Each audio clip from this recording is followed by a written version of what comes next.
ആദ്യമായി തന്നെ ഞാൻ എന്നെ ഈ അൾത്താരയിലൊരു സാക്ഷിയാക്കി നിർത്തിയ അമ്മയ്ക്കും ഈശോയ്ക്കും 1000 നന്ദി പറയുന്നു. ഞാൻ 2019 സെപ്റ്റംബർ 10-ാം തീയതിയാണ് ഉടമ്പടി എടുത്തത്. ഞങ്ങളുടെ വിവാഹ ജീവിതം ഡിവോഴ്സിലേക്ക് പോകുകയായിരുന്നു. ഒരു പേപ്പറിൻ്റെ കുറവ് കൊണ്ടാണ് ഡിവോഴ്സിൻ്റെ പ്രൊസീഡിങ്സ് നടക്കാതിരുന്നത്. സമയത്ത് ഞങ്ങൾ 2ആയിട്ടായിരുന്നു താമസിച്ചിരുന്നത്. കുട്ടികളുടെ കാര്യം ഓർക്കുമ്പോൾ വിഷമമുണ്ട്. പക്ഷേ എന്ത് ചെയ്താലും ക്ഷമിക്കാൻ പറ്റുന്നില്ല, മറക്കാനും പറ്റാത്ത ഒരു വിഷമങ്ങളായിരുന്നു. ഞാനിവിടെ വന്ന് ഉടമ്പടി എടുത്ത് കഴിഞ്ഞപ്പോൾ എനിക്ക് എൻ്റെ മനസ്സിൻ്റെ വിഷമങ്ങൾ ഒരുപാട് കുറഞ്ഞു. എനിക്ക് ക്ഷമിക്കാൻ സാധിച്ചു. എത്ര പ്രാർത്ഥിച്ചിട്ടും എനിക്ക് സാധിക്കുന്നില്ലായിരുന്നു. മാതാവിനോട് ഞാനിവിടെ വന്ന് ആദ്യമേ തന്നെ പറഞ്ഞത്, എനിക്ക് ക്ഷമിക്കാൻ സാധിക്കാൻ പറ്റണേ, എനിക്ക് മറക്കാൻ പറ്റണേ, എൻ്റെ വിഷമങ്ങൾ മാറ്റിത്തരണേ എന്നാണ്. പക്ഷെ ഇവിടെ വന്ന് ഒരാഴ്ച കഴിഞ്ഞില്ല, 8 ദിവസം ആയതേ ഉള്ളൂ എനിക്ക് ഹസ്ബൻഡിൻ്റെ വീട്ടിലേക്ക് പോകാൻ സാധിച്ചു. ഇപ്പോൾ ഞങ്ങൾ സന്തോഷത്തോടെ ജീവിക്കുന്നു. അതുപോലെ തന്നെ ഉടമ്പടിയിൽ 2ാമത് ഞാൻ വെച്ചത് എൻ്റെ അനിയത്തിയുടെ കല്യാണം കഴിഞ്ഞിട്ട് 8 വർഷമായി. അവർക്ക് കുട്ടികളില്ലായിരുന്നു. അതെനിക്ക് ഭയങ്കര ഒരു വിഷമമായിരുന്നു. മാതാവിനോട് ഉടമ്പടി വെച്ച് പ്രാർത്ഥിച്ചു. ഇപ്പോൾ അവൾ ഗർഭിണിയാണ്. 8 മാസമായിട്ടുണ്ട്. അതുപോലെ തന്നെ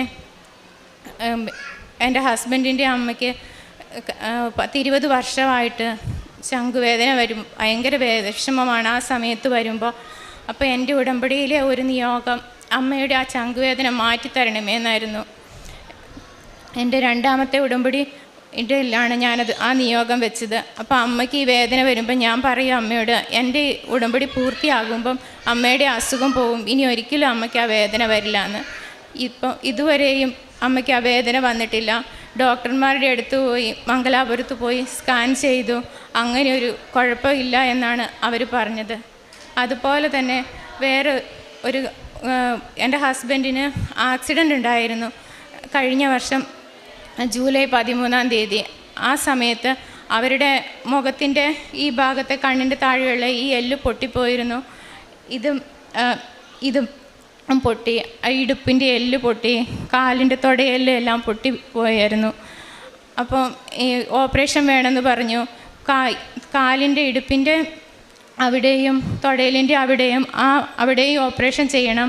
കണ്ണിൻ്റെ താഴെയുള്ള ഈ ഭാഗത്ത് ഈ എല്ലും പൊട്ടി ഇതുപോലെ നല്ലോണം അകന്നു പോയിരുന്നു. അതും ഓപ്പറേഷൻ വേണമെന്നാണ് പറഞ്ഞത്. എനിക്ക് ഭയങ്കര വിഷമമായി.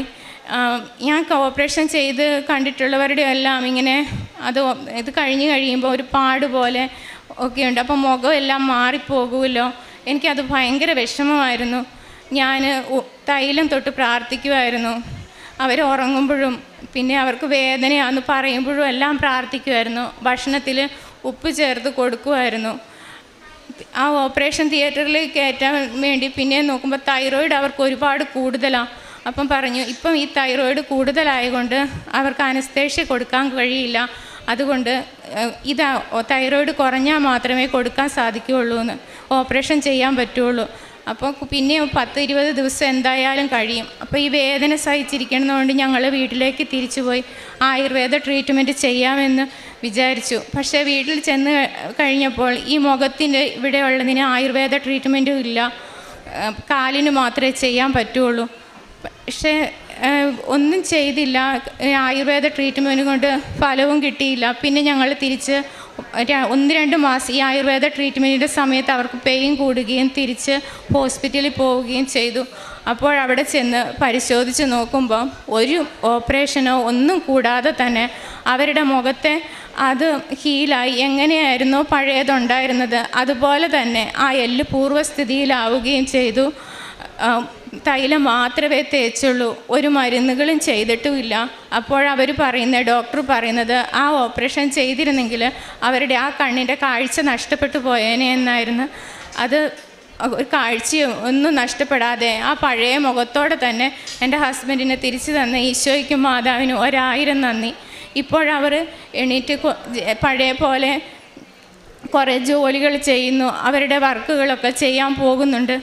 അതുപോലെ തന്നെ പിന്നെ എനിക്ക് എൻ്റെ മോളുടെ വയറുവേദനയായിരുന്നു. ഇതെന്താണെന്ന് അറിയാൻ വേണ്ടി ഹോസ്പിറ്റലിൽ കൊണ്ടുപോയി സ്കാൻ ചെയ്തു. അപ്പോഴവൾക്ക് അപ്പൻഡിസൈറ്റിസ് ആണെന്ന് പറഞ്ഞു. ഓപ്പറേഷൻ വേണമെന്നാണ് ഡോക്ടർമാർ നിർദ്ദേശിച്ചത്.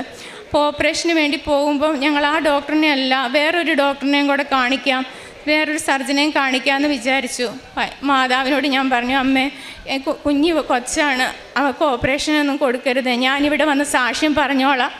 അവൾക്ക് ഞാൻ ഉടമ്പടി ഉപ്പും കൊടുത്തു, തൈലവും തൊട്ട് കുരിശ് വരച്ച് പ്രാർത്ഥിക്കുമായിരുന്നു വയറിൽ.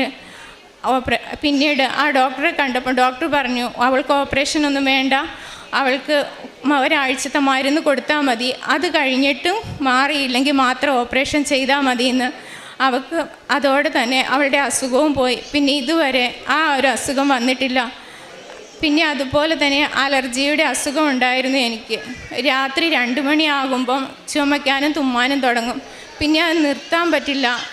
5 മണി 6 മണി വരെയാണ്. ഭയങ്കര വിഷമമാണ്, ഉറങ്ങാനും പറ്റില്ല, തളർന്നു പോകും. ഒരു ദിവസം അതുപോലെ കൂടുതലായപ്പം ഞാൻ അതിനു വേണ്ടി പ്രാർത്ഥിച്ചിട്ടില്ല. എനിക്ക് പറ്റുന്നില്ല, സഹിക്കാൻ പറ്റുന്നില്ല. എനിക്ക് ഉപ്പെടുക്കണം, അല്ലെങ്കിൽ എന്തെങ്കിലും ഒരു എടുക്കണമെന്ന് വെച്ചാൽ ഒരു പ്രാർത്ഥന ചെല്ലണമെന്ന് ഒന്നും പറ്റാത്ത സ്ഥിതി. അപ്പം ഞാൻ മാതാവിനോട് പറഞ്ഞു, അമ്മേ ഞാൻ മടുത്തു, എനിക്കിതൊന്ന് കുറച്ച് തരണേ അമ്മേ, ഞാൻ സാക്ഷ്യം പറഞ്ഞോളാന്ന് പറഞ്ഞ് ആ ഒരു നുള്ളുപ്പെടുത്ത് ഞാൻ കഴിച്ചതേ ഉള്ളൂ. ആ സെക്കൻഡിൽ എനിക്ക് ആ അലർജി എൻ്റെ വിട്ടുപോയി. പിന്നെ ഇതുവരെ എനിക്ക് ആ രാത്രിക്ക് ആ തുടർച്ചയായിട്ട് വരുന്ന ചുമലോ ചുമയോ ഒന്നും ഉണ്ടായിട്ടില്ല. അതുപോലെ തന്നെ ലൈസൻസ് എടുക്കാൻ നേരത്ത് ടെസ്റ്റിൻ്റെ സമയത്ത് എടുക്കുമ്പോൾ എനിക്ക് കിട്ടുന്നില്ലായിരുന്നു, മിക്കപ്പോഴും തെറ്റിപ്പോകുമായിരുന്നു. അന്നേരം അവർ പറയും എന്നോട്, നീ ഇങ്ങനെ എടുത്താലും നിനക്ക് ശരിയാവില്ല. ഞാൻ പറയും എനിക്ക് ലൈസൻസ് കിട്ടിക്കോളൂ, എൻ്റെ കൂടെ മാതാവുണ്ടെന്ന്. ടെസ്റ്റിൻ്റെ സമയത്ത് ഞാൻ ആ ഉപ്പെടുത്ത് സ്റ്റിയറിങ്ങിൽ അവിടെ ഇങ്ങനെ തൂത്തു മാതാവിനോട് പ്രാർത്ഥിച്ചു, അമ്മേ എനിക്ക് ഇത് ചെയ്യാനൊന്നും അറിയത്തില്ല, അമ്മേ നീ തന്നെ എനിക്ക് പകരം വണ്ടി ഓടിച്ച് തരണേന്ന് പ്രാർത്ഥിച്ചു. ഞാൻ എടുത്തു, ഒരു കുഴപ്പവും കൂടാതെ നന്നായി ആ ടെസ്റ്റ് പാസ്സാകാൻ എനിക്ക് സാധിച്ചു. ഇത്രയും അനുഗ്രഹം തന്ന ഈശോയ്ക്കും മാതാവിനും ഞാൻ ഒരുപാട് നന്ദി പറയുന്നു. അതുപോലെ തന്നെ കാരുണ്യപ്രവർത്തികൾ പാവപ്പെട്ടവർക്ക്, ഭക്ഷണം ഇല്ലാതെ വരുന്നവർക്ക് ഒക്കെ ഭക്ഷണം മേടിച്ച് കൊടുക്കാറുണ്ട്. ചിലർ മരുന്ന് മേടിക്കാൻ പൈസ ഇല്ലാതെ വരുന്ന രോഗികളെ കാണാറുണ്ട്. അവർക്ക് എന്നാൽ കഴിയുന്ന വിധത്തിൽ പൈസ കൊടുത്ത് മരുന്ന് മേടിച്ച് കൊടുക്കാറുണ്ട്. കൃപാസനം പത്രം വിതരണം ചെയ്യാറുണ്ട്. അതുപോലെ തന്നെ 2 ആഴ്ച കൂടുമ്പം കുമ്പസാരിക്കാറുണ്ട്. ഭക്ഷണം ഇല്ലാത്തവർക്ക് ഭക്ഷണം കൊടുക്കാറുണ്ട്. പിന്നെ ഒരുപാട് പേരോട് കൃപാസനത്തെക്കുറിച്ചും മാതാവിനെക്കുറിച്ചും എനിക്ക് കിട്ടിയ അനുഗ്രഹങ്ങളെക്കുറിച്ചും ഞാൻ പറയാറുണ്ട്.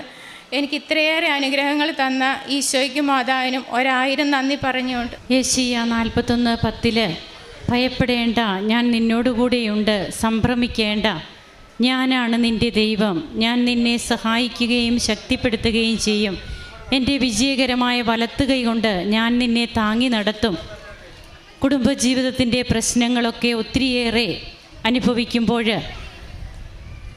തങ്ങൾ ഡിവോഴ്സിന് വേണ്ടിയിട്ട്, അതായത് അതിന് ഒരു പേപ്പറിൻ്റെ കുറവ് ഉണ്ടായിരുന്നത് കൊണ്ട് അത് നീണ്ടുപോയി എന്നാണ് ഈ മകൾ പറഞ്ഞത്. എന്നാൽ ആ പേപ്പറിൻ്റെ കുറവല്ല, അവിടെ ദൈവം യോജിപ്പിച്ചത് മനുഷ്യർ വേർപെടുത്താതിരിക്കട്ടെ എന്ന് തിരുവചനം പറയുന്നു. ഈ മകൾ ഉടമ്പടിയെടുത്ത് ഉടമ്പടി ജീവിതം നയിക്കുകയും തൻ്റെ കുടുംബജീവിതം തിരിച്ചു പിടിക്കുകയും ചെയ്യണമെന്നുള്ള ആ ഒരു കർത്താവിൻ്റെ മനസ്സാണ് ഇവിടെ വെളിപ്പെടുന്നത്. അങ്ങനെ ജീവിതത്തിലെ തങ്ങൾ അല്ലെങ്കിൽ ക്ഷമിക്കുവാനുള്ള ഒരു സന്നദ്ധതയൊന്നും തങ്ങൾക്കില്ലായിരുന്നു. പിന്നീട് ഉടമ്പടി എടുത്തത് വഴി അതിന് സാധിച്ചു. അവിടെയാണ് നാം ശ്രദ്ധിക്കേണ്ടത്.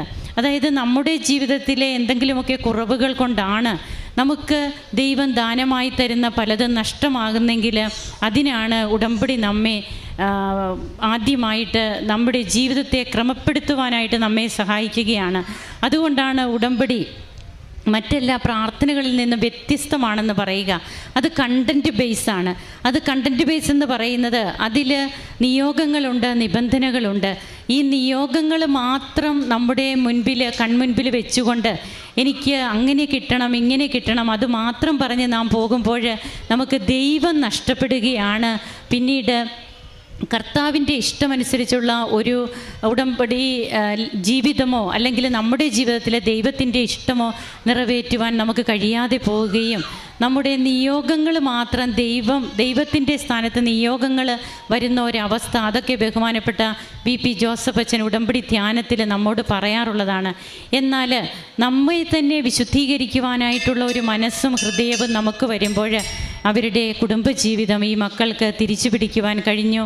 പിന്നീട് ഓരോരോ കാര്യങ്ങൾ ഇവിടെ പറയുമ്പോൾ ഹസ്ബൻഡിൻ്റെ രോഗസൗഖ്യമുണ്ട്. ഹസ്ബൻഡിന് സർജറി വേണമെന്ന് പറഞ്ഞിട്ട് സർജറി ഒന്നും കൂടാതെ കണ്ണിൻ്റെ ആ ഒരു കണ്ണിന് താഴെയായിട്ട് വന്ന പൊട്ടൽ, അതുമൂലം പിന്നീട് എന്തൊക്കെ നഷ്ടമാകുമായിരുന്നു സർജറി ചെയ്തിരുന്നെങ്കിലെന്നും നാം കേട്ടു. എന്നാൽ അതൊന്നുമില്ലാതെ പിന്നീട് എങ്ങനെയാണ് ഉടമ്പടി തൈലത്തിലൂടെ ഹീലാകുന്നത്, വീണ്ടും തൻ്റെ കുടുംബത്തിലേക്ക് കിട്ടിയ മറ്റ് ഓരോ കാര്യങ്ങൾ ഈ മകൾ ഇവിടെ പറയുന്നുണ്ട്. മറ്റുള്ളവർക്ക് വേണ്ടിയിട്ട് താൻ പ്രാർത്ഥിച്ച് കിട്ടിയ ഓരോ കൃപകൾ, വർഷങ്ങളായിട്ട് തൻ്റെ ഹസ്ബൻഡിൻ്റെ മദർ വളരെ തരത്തിലുള്ള അസ്വസ്ഥതകൾ, വേദനകൾ ഉണ്ടായിരുന്നു, എല്ലാം മാറുന്നു. അങ്ങനെ ഓരോന്നും ഇവിടെ നമ്മൾ നോക്കുകയാണെങ്കിൽ ഫിസിക്കൽ ഫേവേഴ്സ് ഒത്തിരിയുണ്ട്.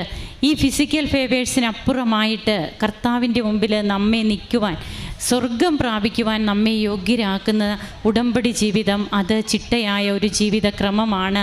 അതിലേക്കാണ് കുടുംബങ്ങൾ വിശുദ്ധീകരിക്കപ്പെടുന്നത്. നമുക്ക് അതിനു വേണ്ടി പരിശ്രമിക്കാം, പ്രാർത്ഥിക്കാം, കരങ്ങളടിച്ച്